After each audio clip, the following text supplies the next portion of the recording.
Hey, alright people, welcome back to the channel, and we are going to be playing Deus Ex Mankind Divided. Sorry about that. But before that, we're going to be playing Deus Ex Human Revolution. We're going to be watching a recap video of that because we didn't play the last game. Well, I didn't play the gas game. Maybe you have, but I didn't. And before we get started on that, I just want to say, the videos after this were pretty much recorded before I had started this new setup. I've been having a bit of trouble with it, but I think I got it sorted out now. But if this video's up, I've got it sorted up. So by the time we reach part 6 of this, and then everything will be okay. So until then, I'll see you guys later, and peace. The year was 2027. Advances in biotechnology were helping people improve their physical and mental abilities to an amazing degree.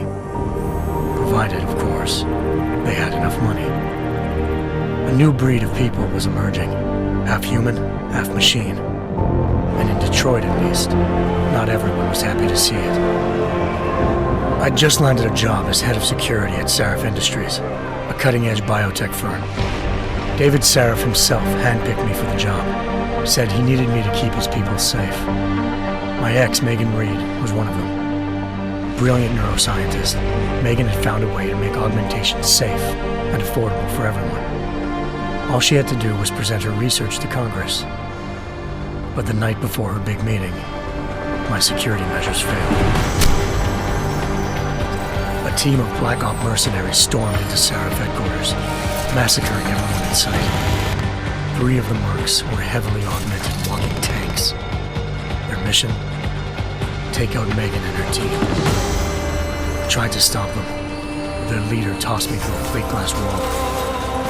Last thing I heard as his bullets slammed into my brain was Megan's dying scream. I should have died with her. Only I didn't. High-end military-grade enhancements saved my life. The best augmentation Sarif's money could buy.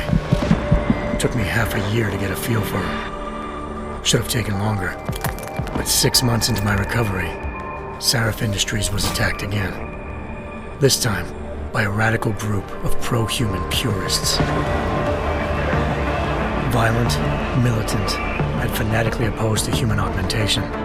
They claimed to be members of Humanity Front, a non-profit organization that wanted the UN to limit biotechnology research.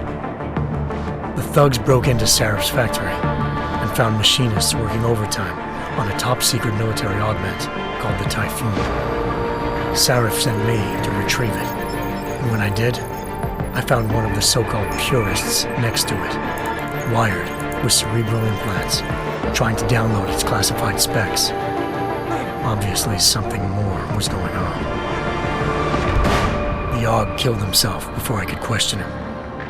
Sarif ordered me to dig deeper, so with the help of Frank Pritchard, Sarif's head of cybersecurity, I did. Turns out a second hacker had been controlling the Aug's actions from somewhere off-site. Pritchard and I tracked his signal to a secret FEMA internment camp in Detroit. The Black Op mercenaries were there. The same mercs who'd left me for dead 6 months before. Figured they'd try again when they saw me.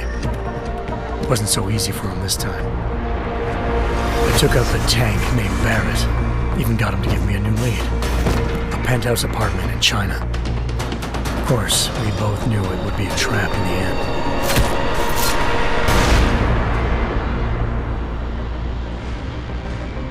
Hengsha Island, China.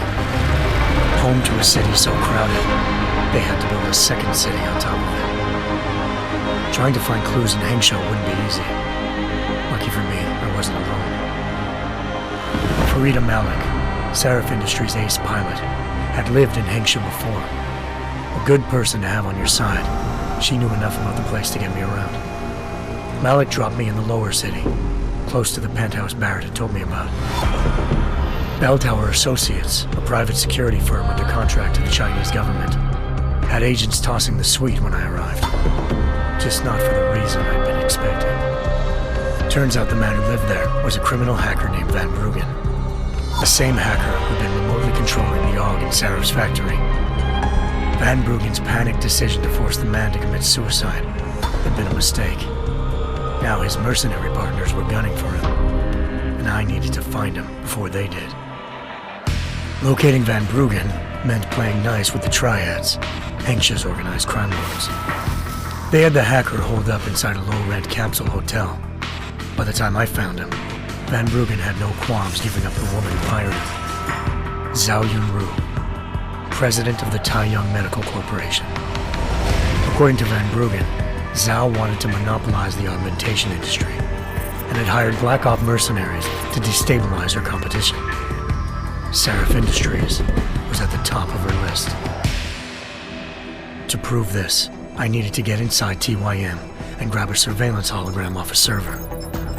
I suspected Van Bruggen was hiding something when he told me this, but nothing could have prepared me for what I saw. Megan wasn't dead.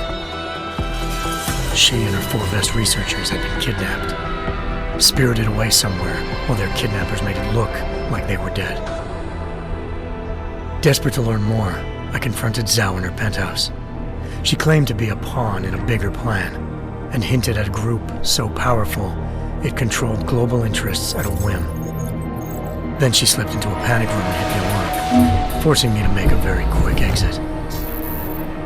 I figured Zhao was lying, but part of her confession made sense. David Saraf had been worried about his people. So worried, he'd required all of them to have subdermal locator devices surgically implanted. The GPOs would have been broadcasting the day of the attack, but Zhao said a single call to Picus, the world's leader in global 24-hour satellite news, had turned those signals off. I needed to fly to Picus headquarters in Montreal if I wanted to learn more.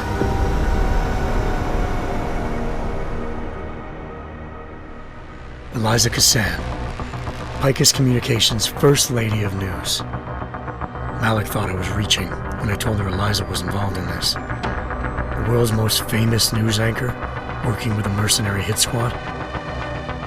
But when I confronted Cassan in her office, she freely admitted to jamming Detroit's satellites the night Megan's team had been taken. Said she's just been following her commands. I suspected she wanted to say more.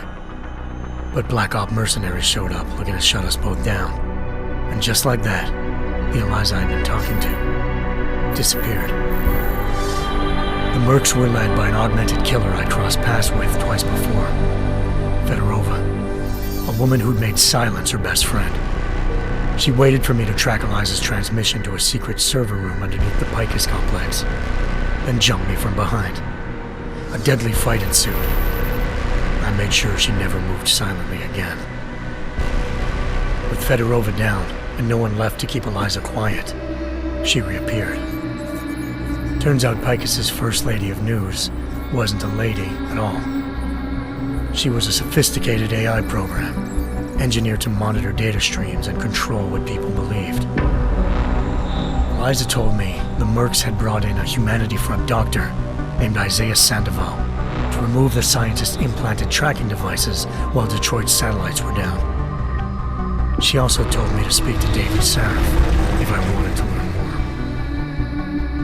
By the time Malik and I got back to Detroit, tensions between normal and augmented citizens had reached a flashpoint. Riots were breaking out in several cities, and the UN was being urged to intervene. Saraf was trying hard to convince Hugh Darrow, the inventor-turned-philanthropist who'd once been a leading proponent of enhancement technologies, to help stop a possible regulatory vote. Saraf had a lot riding on Darrow. Megan's discovery would have given millions of people the chance to evolve beyond their normal human abilities, and at the same time catapulted Saraf Industries to the top of the Fortune 500. According to Saraf, Megan's kidnappers knew this, and didn't want people evolving unless they controlled how it was done. He called his enemies Illuminati, and urged me to keep searching.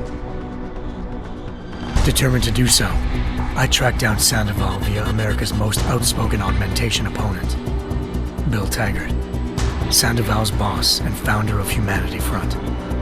Sandoval admitted to operating on Megan's team when I confronted him, but said he hadn't removed their GPLs. He'd merely switched them to a different frequency.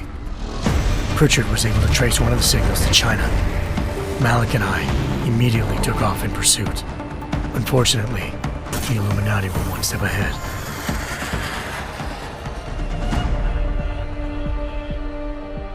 Ambushed. Shot out of the sky by Bell Tower Associates, seconds after entering Hengsha's airspace. Malik's piloting skills saved me.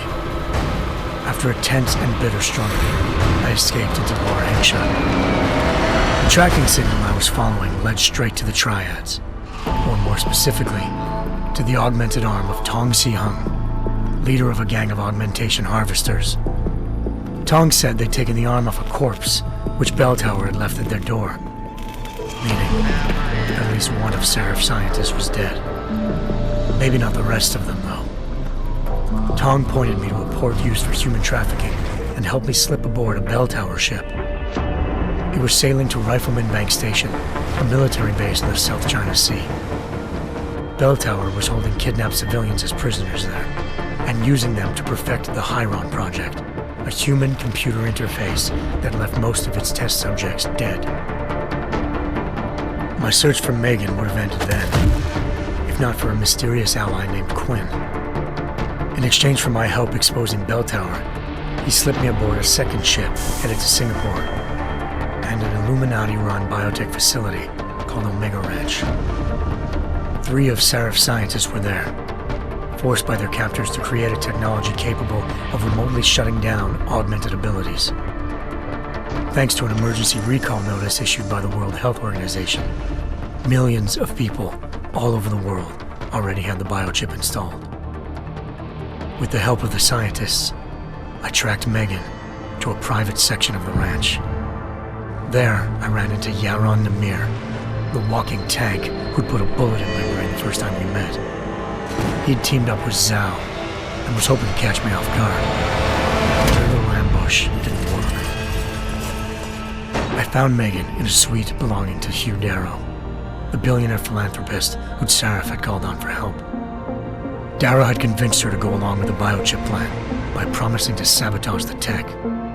As she was explaining this, Darrow appeared in a global broadcast, telling the world that augmentations would be the death of mankind. Then he activated the biochips to prove his point. All over the world, augmented people flew into a killing frenzy. Darrow had betrayed everyone, and it was up to me to set things right. To do it, I had to reach Panchaea, a massive installation in the Arctic Ocean. As I raced through corridors built by an all-augmented workforce, I saw death and destruction firsthand. By the time I shut down Darrow's broadcast, I knew the damage he'd done. Still, humanity's future remained unclear. How would the world react to this sabotage? Would people ever regain their faith in augmentations again? What would be the Illuminati's next move? Only time could give us the answers.